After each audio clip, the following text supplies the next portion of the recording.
इस वक्त सब लोग ईरान और यूएस के कॉन्फ्लिक्ट को बहुत ही पॉलिटिकल एंगल से देख रहे हैं, बस सबसे इम्पॉर्टेंट है इकोनॉमिक एंगल। इंडिया को कहाँ कहाँ नुकसान हो रहा है सबसे पहले, और हमें कहाँ कहाँ नुकसान हो रहा है इस कॉन्फ्लिक्ट से, इस वॉर से। हम लोग ये जानने की कोशिश करेंगे और हम ये करेंगे इन आर्टिकल से। आप देख सकते हो यहाँ पे 1, 2, 3, 4, 5, 6, 7, 8, 9, 10, 11 आर्टिकल्स हैं। एक्चुअली 12 आर्टिकल्स के करीब होंगे, जिसके थ्रू हम लोग जानेंगे कि कौन से सेक्टर्स पे सबसे ज़्यादा नेगेटिव इम्पैक्ट आने वाला है और वो किस तरीके से प्रिपेयर कर रहे हैं कि इससे वो आगे कॉम्बैट करेंगे। तो शुरुआत करूंगा मैं सबसे पहले आर्टिकल से, ये है रुपया। सबसे पहले तो इसने हमारे रुपए को बड़ा परेशान कर दिया है। हम लोग ऑलरेडी 92 पर डॉलर पे आ चुके हैं। सो रुपए में रिकवरी आई थी जब डोनाल्ड ट्रंप और यूएस ने ट्रेड डील को साइन किया था। सब लोग बहुत खुश थे। रिकवरी अब वापस चली गई सारी की सारी। जो हमने मेहनत की थी सब पे पानी फिर चुका है। 92 पे हम लोग वापस से आ चुके हैं। इंडियन रुपीज़ 92 का मार्क क्रॉस कर चुकी है क्योंकि ऑयल प्राइसेस बढ़ रहे हैं। तो रुपया क्यों बढ़ रहा है स्पेसिफिकली? क्योंकि हमारा जो ऑयल का बिल आएगा ना अगला, वो बिल आएगा काफ़ी ज़्यादा, क्योंकि ऑयल के प्राइसेस बढ़ गए हैं। ऑयल के प्राइस बढ़ जाएंगे तो डॉलर, हम लोग हमेशा डॉलर में पे करते हैं। डॉलर की डिमांड बढ़ेगी, रुपए की डिमांड घट जाएगी, तो यहाँ पे डॉलर मजबूत हो जाएगा। डिमांड सप्लाई है, सिंपल। तो 55 पैसे कमज़ोर हो गया रुपया। अगर आप देख सकते हो 92 भी ब्रीच कर दिया, एंड यहाँ पे 7% इस फाइनेंशियल ईयर ऑलरेडी ये गिर चुका है। तो ये सबसे ज़्यादा क्या परेशान कर रहा है हमें यहाँ पे? इस वॉर की वजह से बढ़ने वाला ऑयल प्राइसेस। ऑयल प्राइसेस जो बढ़ रहा है, इसकी वजह से कहीं ना कहीं इंडिया के लिए बहुत बड़ा इशू क्रिएट हो रहा है। और आरबीआई का ये भी कहना है कि इंडिया का जो करंट अकाउंट डेफिसिट है, ये भी वाइड होकर के $13.2 बिलियन हो जाएगा। तो कितने लोग ऐसे हैं जिन्हें करंट अकाउंट डेफिसिट का मतलब पता है, वो बताएंगे कमेंट सेक्शन में क्या होता है ये, और इससे हमारे करेंसी पे क्या फ़र्क पड़ेगा, पॉजिटिव या नेगेटिव। आते हैं अगले आर्टिकल पे। Government moves to shield trade as Iran war chokes sea routes. अब क्या हो रहा है? गवर्नमेंट यहाँ पे सतर्क हो गई। गवर्नमेंट कह रही है कि अब हम प्रिपेयर कर रहे हैं और हम लोग भाई इतना नुकसान नहीं होने देंगे। हम लोग प्रिपेयर कर रहे हैं, कुछ हमारे पॉइंट्स हैं उस पर, ताकि हम लोग शील्ड कर सके अपने आप को। तो इसके लिए क्या किया है, न्यू दिल्ली में ऑफिशियल्स ने एक मल्टी मिनिस्ट्री सपोर्ट डेस्क बनाया है कि एक्सपोर्टर और इम्पोर्टर दोनों की मदद की जाए। हमारे ट्रेड फ्लोज ख़राब नहीं होने चाहिए, नहीं तो भाई हमारे इकोनॉमी पे जो इतना मुश्किल से हम लोग काम करके यहाँ तक लेकर के आए हैं, सारा हम लोग पीछे चले जाएंगे।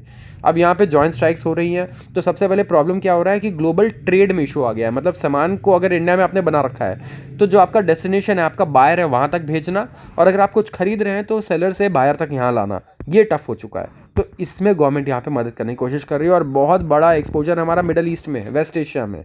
अगर एक्सपोजर मैं आपको बताऊँ तो अप्रैल से दिसंबर के बीच में इंडिया ने $50 बिलियन का कारोबार किया है, एक्सपोर्ट किया है 13 कंट्रीज़ को इस रीजन में, जो 15% है हमारे टोटल आउटबाउंड शिपमेंट्स का। इंपोर्ट भी $116 बिलियन का रहा है।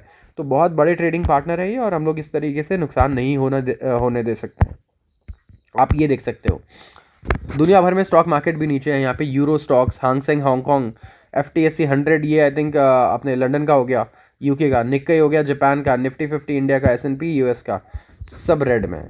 ठीक है, एक गोल्ड पॉजिटिव है, सिल्वर भी नेगेटिव है, और निफ्टी में भी देख सकते हो इंफ्रास्ट्रक्चर, ऑटो, CD, ये कंज्यूमर ड्यूरेबल्स, ये सेक्टर्स तो बहुत ज़्यादा पिटे हुए हैं इस टाइम पे। तो काफ़ी असर पड़ रहा है इसका, और गवर्नमेंट काफ़ी ज़्यादा सीरियस भी है। अब सबसे पहले फ़र्क किसको पड़ रहा है? एक्सपोर्टर्स। एक्सपोर्टर और वेसल ऑपरेटर एट सी जो है, over standard ships and Indian seafarers. तो यहाँ पे ये कह रहा है कि जो स्ट्रेट ऑफ हॉर्मूज है, मैं मान के चल रहा हूँ सबको स्ट्रेट ऑफ हॉर्मूज के बारे में पता चल गया होगा। ये वो कह सकते हो कि कैनाल है जिसके थ्रू सारा कार्गो इंडिया और दूसरी एशियन कंट्रीज़ में आता है, और इसका एक चोक पॉइंट है जिसे कंट्रोल करता है कौन? ईरान। तो ये अब जोन बन गया है एक्टिव कॉन्फ्लिक्ट का। अब इसकी वजह से क्या हो रहा है, यहाँ पे स्टेक होल्डर से ये लोग मुलाकात कर रहे हैं कि कैसे इस जो चोक पॉइंट है, यहाँ से हम अपना सामान ला सकते हैं या हम किसी दूसरे रास्ते के थ्रू ला सकते हैं। तो एक वॉर रूम सेटअप किया गया है कार्गो कंजेशन को हेल्प करने के लिए, रीराउटिंग के लिए, और इंश्योर करने के लिए कि जो non West Asia bound supplies हैं वो अपने डेस्टिनेशन पहुंच जाएं। तो अगर मुझे कुछ यूरोप भी भेजना है ना, तो दिक्कत थी कि मैं यहीं से भेज रहा था, लेकिन अब इसके जगह पे हमें दूसरे रूट्स लेने होंगे कि एटलीस्ट दूसरी कंट्रीज तक हमारा सामान पहुंच जाए, भले ही थोड़े पैसे ज़्यादा लगे। तो 27 वेसल्स हैं वो अफेक्टेड हैं इस रीजन में, और बहुत सारे इंडियन सी फेयरर्स अबोर्ड हैं इन वेसल्स के। तो यहाँ पे कलेक्टिवली अगर आप देख सकते हो तो करीब 10,000 करोड़ के वैल्यूबल एसेट्स हैं इन शिप्स पर, और even more valuable people on board है जिन्हें प्रोटेक्शन की ज़रूरत है।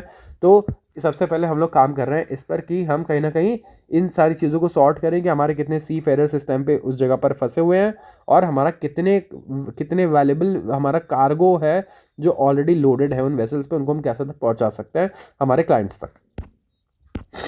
अब आ जाता है सबसे पहले इससे एक और चीज़ का क्या फ़र्क पड़ेगा हमारे इंडियन ऑयल बिल का।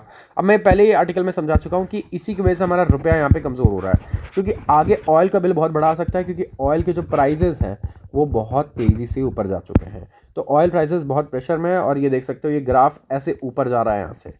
ये है ब्रेंट क्रूड और ये है WTI। WTI जो टेक्सास होता है, ये होता है यूएस के ऑयल को बोलते हैं हम लोग, और ब्रेंट जो है ना ये हम लोग बोलते हैं नॉर्थ सी के ऑयल को, ठीक है। तो ये ब्रेंट क्रूड है। अब हम लोग बहुत ज़्यादा डिपेंडेंट भी है, राइट। हमारा सप्लाई जो हम लोग मिडल ईस्ट से नहीं भी खरीदें ना, अगर रशिया से भी खरीदें तो आता वो यहीं से है। तो रशियन ऑयल भी अगर आप ले रहे हो ना, तो आएगा कहाँ से? वो आएगा वेस्ट एशिया से होते हुए स्ट्रेट ऑफ हॉर्मुज से, जहाँ पर ईरान का कंट्रोल है, तो यहीं से आना है। तो ये एक बहुत बड़ा इशू है कि चोक पॉइंट कहीं ना कहीं इंडिया को हमेशा तंग करता रहेगा। अब टी इंडस्ट्री को यहाँ पे काफ़ी दिक्कत हो रही है। टी इंडस्ट्री का एक्सपोर्ट यहाँ पे काफ़ी ज़्यादा हिट हो सकता है। हमारे जो टी और कॉफ़ी है ना, इंडिया काफ़ी एक्सपोर्ट करता है जी, दुनिया भर में हम लोग चाय पत्ती एक्सपोर्ट करते हैं। तो ये जो कॉन्फ्लिक्ट है इसकी वजह से इंडियन टी एक्सपोर्टर्स को काफ़ी नुकसान हो सकता है। और ईरान तो बहुत बड़ा ट्रेडिंग पार्टनर है, मैं बता दूं आपको, ईरान को अच्छा खासा टी इंडिया से जाता है, उन्हें बहुत पसंद है इंडिया की चाय। तो जो पेमेंट्स हैं वो स्टक है ईरान में सबसे पहले, तो ये एक बहुत बड़ा इशू है। यस, जो पेमेंट हमारे स्टक हैं कहीं ना कहीं ये एक इशू रहने वाले हैं। साथ ही साथ अगर आप देखोगे तो यहाँ पे स्टॉक्स हैं जो लाइंड अप है डिस्पैच के लिए। ये कहना है chairman Indian T exporters association का, लेकिन हम लोग सिर्फ वेट एंड वॉच ही कर सकते हैं, जिस हिसाब से सिचुएशन इवॉल्व होगा उस हिसाब से। तो इम्पैक्ट अभी कंफर्म नहीं किया गया है इसका क्या होगा, लेकिन टी और कॉफ़ी इंडस्ट्रीज़ अगर आपके पोर्टफोलियो में है, आप निवेश करते हैं, आप इन्वेस्टेड हैं, तो आपको देखना होगा कि यहाँ पे काफ़ी इम्पैक्ट यहाँ पे हो सकता है। नियरली हमारा 70% जो एक्सपोर्ट प्रोडक्शन है ना वो वेस्ट एशिया जाता है। जो भी इंडिया एक्सपोर्ट करता है 100 रुपये का, 70 रुपये का एक्सपोर्ट ही मिडिल ईस्ट में जाता है, वेस्ट एशिया में जाता है, इन कंट्रीज़ को इंडिया से। तो टी और कॉफ़ी का जो सबसे बड़ा मार्केट था, स्पेसिफिकली टी का मार्केट था इंडिया के लिए सबसे बड़ा, वो यहाँ पे सबसे ज़्यादा इम्पैक्टेड है। तो हमें देखना होगा कि इस साल इनके बिजनेस को कितना नुकसान होता है इस मैं कहूँगा इस कॉन्फ्लिक्ट से। अब आ जाते हैं अगले आर्टिकल पे, री इंश्योरेंस। अब बहुत सारे जो जितने भी कंपनीज हैं वो सी में ना विदाउट इंश्योरेंस नहीं जाती, उतना इंश्योरेंस कराती है सामान का, राइट, तभी वो एक कंट्री से दूसरी कंट्री जाती हैं। तो इतनी हॉस्टिलिटीज़ बढ़ गई है वेस्ट एशिया में कि बहुत सारे ग्लोबल री इंश्योरर्स हैं, और इवन जो डोमेस्टिक री insurer general incorporation insurance corporation of India है, उन्होंने विड्रॉ कर लिया है वॉर कवर मैरीन हल के लिए। तो इसके वजह से क्या होगा, जो प्रीमियम्स हैं वो बहुत ज़्यादा बढ़ गए हैं एक्सपोर्टर्स के लिए, और कहीं ना कहीं विड्रॉल भी आ गया है ऐसे कवर का री इंश्योरेंस के द्वारा। सॉरी, सो यहाँ पे इशू क्या हो रहा है कि ऑलरेडी यहाँ पे वॉर का सिचुएशन आ चुका है। तो जो इंश्योरेंस कंपनीज है वो तभी पैसा कमाएंगी ना जब वो 100 लोगों को इंश्योरेंस बेच रही है और एक या दो है वो आगे क्लेम करेंगे। लेकिन अगर ऐसी प्रोबेबिलिटी हो जाए कि 100 में से 80 लोग अफेक्टेड होने वाले हैं, तो क्या कभी कोई इंश्योरेंस करेगा? कभी नहीं कर पाएगा, क्योंकि इंश्योरेंस कंपनी को अपनी जेब से पैसा देना पड़ जाएगा। वो तो 4 लोगों का ही पैसा आपको दे रहे हैं ना, अपनी जेब से थोड़ी दे रहे हैं कुछ भी। तो अब ऐसे समझो यहाँ पे। तो इसीलिए वो क्या कह रहे हैं कि अब हम लोग वॉर को तो हम इंश्योर करेंगे ही नहीं, ठीक है, वॉर रिस्क को। और कुछ इंश्योरेंस एग्जीक्यूटिव जो है वो इंडिकेट कर रहे हैं कि वॉर कवर जो है मरीन कार्गो के लिए वो कैंसिलेशन भी फेस कर सकता है। स्ट्रेट ऑफ हॉर्मुज को अब बहुत हाई रिस्क जोन में देखा जा रहा है, क्योंकि यहाँ पे स्ट्राइक्स हो चुके हैं। तो जो हल वॉर मार्केट है वो भी रिएक्ट कर रहा है इमीडिएटली एग्रीगेशन एक्सपोजर की वजह से। तो यहाँ पे प्रीमियम्स और ज़्यादा पे करने होंगे आपको, तो कोई भी इंश्योरेंस नहीं करेगा आपका, ठीक है। तो आप ये समझ रहे होंगे कि इंश्योरेंस कंपनीज ऐसे टाइम पे क्या करती है, अपने आप को प्रोटेक्ट करने के लिए बहुत ज़्यादा प्रीमियम मांगेगी। क्यों? क्योंकि यहाँ पे इंश्योरेंस जो वो कर रही हैं, बहुत ज़्यादा प्रोबेबिलिटी है कि उन्हें पे आउट देना पड़ सकता है। दूसरा, क्योंकि उनके हिसाब से ऑलरेडी ऑलमोस्ट वॉर की सिचुएशन है, तो ये वॉर रिस्क को तो इंश्योर करेंगे नहीं। इंश्योरेंस इस चीज़ का होता है जिसके होने की प्रोबेबिलिटी ऐसी है कि हाँ ठीक है, हज़ारों में ये लाखों में एक है एक्सीडेंट्स के लिए, लेकिन जहाँ प्रोबेबिलिटी कि होना ही होना है या हो ही सकता है, तो थोड़ी कोई इंश्योरेंस देगा आपको, राइट। तो ये इस तरीके से आप सोचो, यही रीज़न है कि इंश्योरेंस कंपनीज भी अब आपका साथ नहीं देने वाली है। इससे क्या होगा, इसका इम्पैक्ट ये है कि जो भी कंपनी, मैं अगर आज यहाँ से सामान बना रहा हूँ ना, चाहे मैं यूपी महाराष्ट्र कहीं से भी, मैं एक्सपोर्टर हूँ अगर, तो अब उसको एक्सपोर्ट करने का जो कॉस्ट है वो बहुत ज़्यादा ऊपर चला जाएगा। क्यों ऊपर चला जाएगा? क्योंकि शिपिंग कॉस्ट ज़्यादा होगा। शिपिंग कॉस्ट क्यों होगा ज़्यादा? क्योंकि इंश्योरेंस का कॉस्ट बहुत ज़्यादा बढ़ गया। शिपिंग वाले तो भाई हमसे ही लेंगे ना पैसा, तो ये एक एक्सपोर्टर्स के लिए बहुत बड़ा नुकसान है। जो भी कंपनी आपकी अगर एक्सपोर्ट करती है ना, तो भाई आप देख लो कि उसके एक्सपोर्ट में जो फ्रेट का कॉस्ट है, इंश्योरेंस का कॉस्ट है, वो बहुत बड़ा बढ़ने वाला है, बहुत बड़ा इंक्रीमेंट देखने वाला है इस टाइम पे। तो ये ऐसे नुकसान फेस करेंगे। अगला अगला आर्टिकल है एयरलाइन, टायर और ओएमसी स्टॉक्स। जिसके पास भी एयरलाइन वाले कोई स्टॉक्स हैं, एयरलाइन में तो इंडिगो ही होगा जहाँ तक मैं मान के चल रहा हूँ। टायर के स्टॉक्स है, एमआरएफ हो गया, सीएट हो गया, बहुत सारे स्टॉक्स है, टायर की कंपनीज है ये। और ओएमसी ऑयल मार्केटिंग कंपनीज हो गई, इनमें हैवी सेल ऑफ आया है क्योंकि oil prices multi year high पे जा चुके हैं। अब लोग बोल रहे होंगे यार एयरलाइन तो ठीक है, अगर पेट्रोल महंगा हो गया, ऑयल महंगा हो गया, तो सबसे पहले तो उनका कॉस्ट बढ़ जाएगा। दूसरा, फ्लाइट भी सारे कैंसिल हो गया तो रेवेन्यू भी नहीं आ रहा है। ऑयल मार्केटिंग कंपनी भी चलो सही है, ऑयल प्राइस महंगा हो गया तो अब इन्हें महंगे में खरीदना होगा ऑयल को, तो इनके लिए नुकसान है। लेकिन टायर कंपनी क्यों क्रैश कर रही है, टायर कंपनी क्यों नीचे जा रही है ऑयल प्राइस के बढ़ने से? तो मैं सिंपल बता दूं, टायर जो है ना वो सिर्फ रबर से नहीं बनता है। आधे से ज़्यादा चीज़ें अगर आप देखोगे, चाहे पेंट है और टायर है, बहुत सारी चीज़ें हैं, इसमें पेट्रोकेमिकल्स यूज़ होते हैं। ये कोई एक चीज़ नहीं होती है। इवन जो हम कपड़े पहन रहे हैं ना, ये भी पेट्रोकेमिकल इसमें यूज़ होता है बनाने में। तो क्रूड ऑयल का यूजेज बहुत ही ज़्यादा है हमारे डेली लाइफ में, और कहीं ना कहीं इसकी मैन्युफैक्चरिंग में तो बहुत ही ज़्यादा हैवी यूसेज है।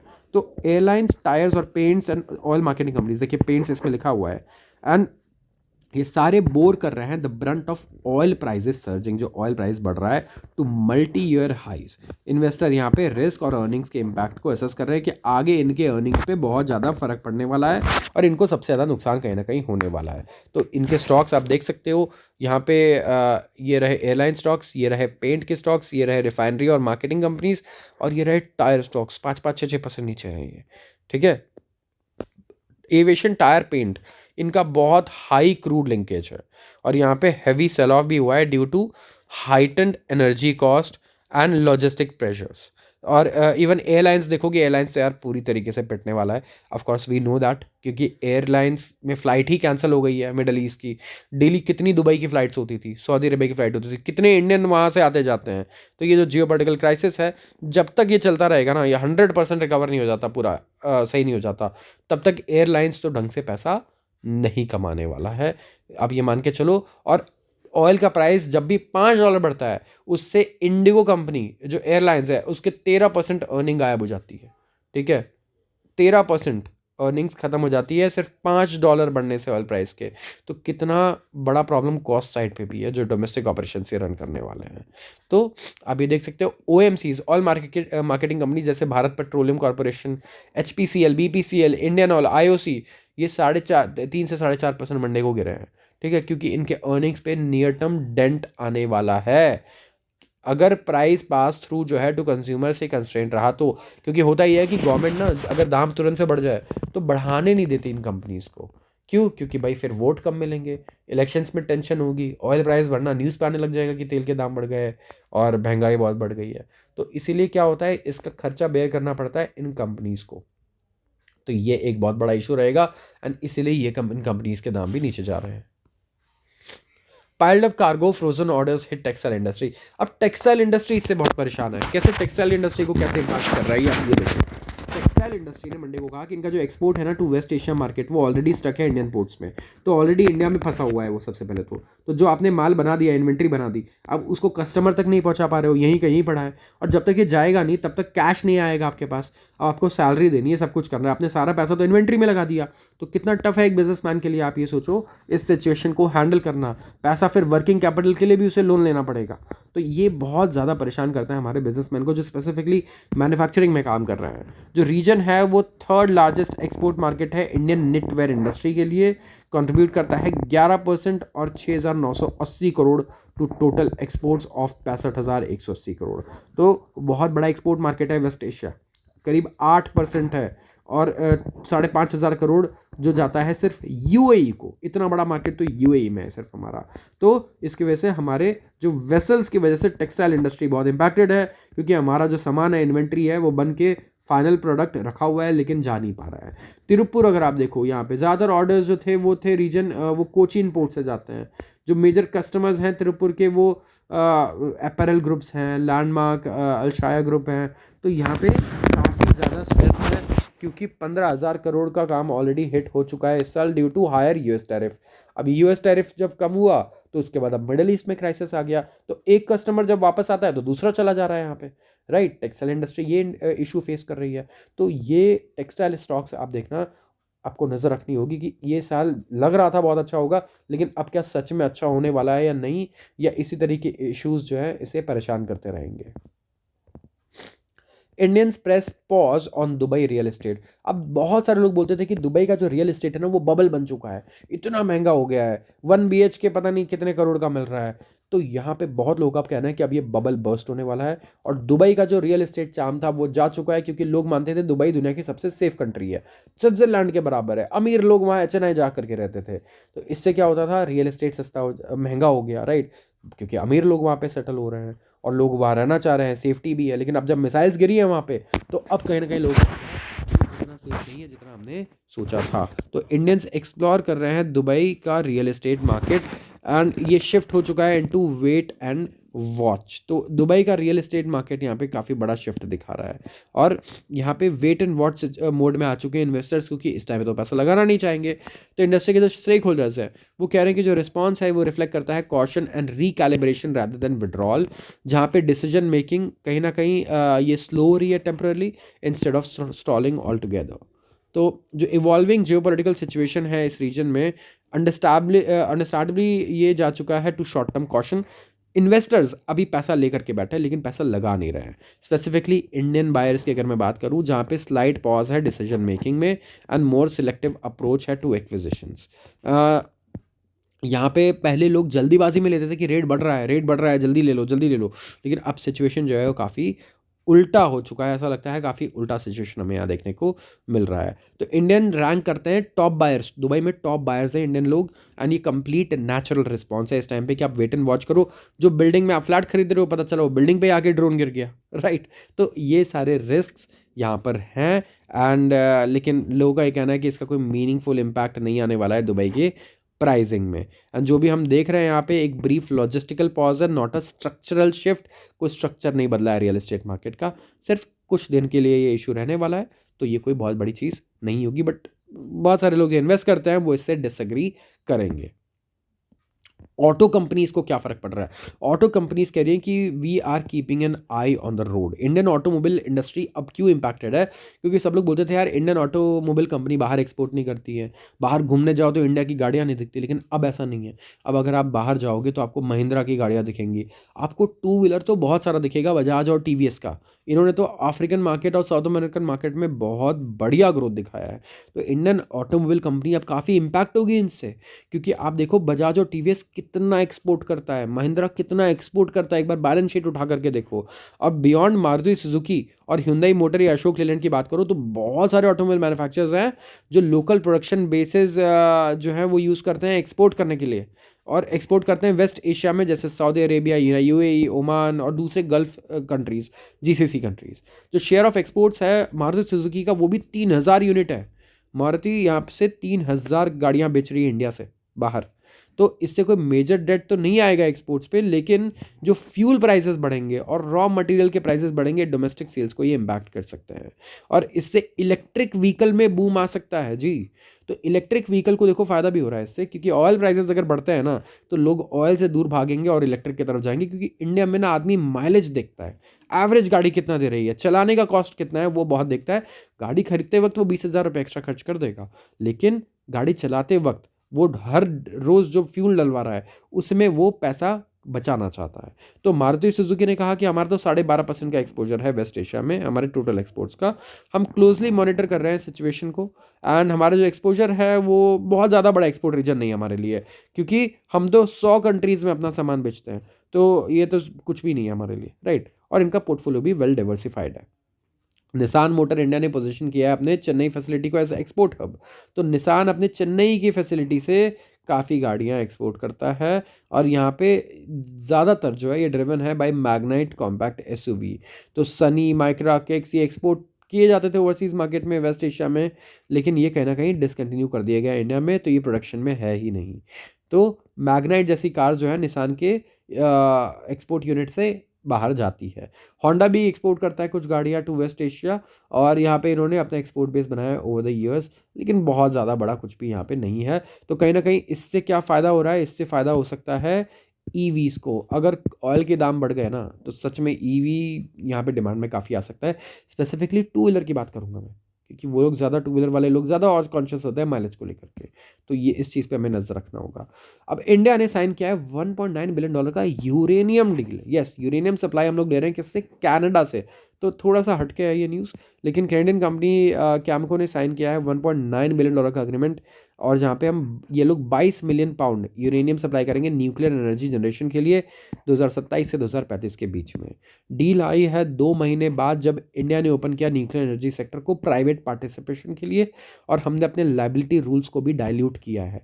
कुछ लाइबिलिटी रूल्स थे जहाँ पे न्यूक्लियर कंपनीज के ऊपर बहुत बड़ी बड़ी लाइबिलिटीज़ थी, इन केस अगर कोई मिस हैपनिंग हो जाए तो लाइबिलिटीज़ कहीं ना कहीं कम कर दी गई है। तो बाकी कंपनीज अब आ रही है इंडिया में। तो इंडिया में ये पहला कदम है न्यूक्लियर सेक्टर में, आप कह सकते हो प्राइवेट कंपनीज का। तो कौन सी कंपनीज है, मैंने 2 से 3 कंपनीज पहले भी बताई है जो इसमें पार्टिसिपेट करेंगी एंड एक्टिवली वर्क कर रही है वो टेक्नोलॉजी पे।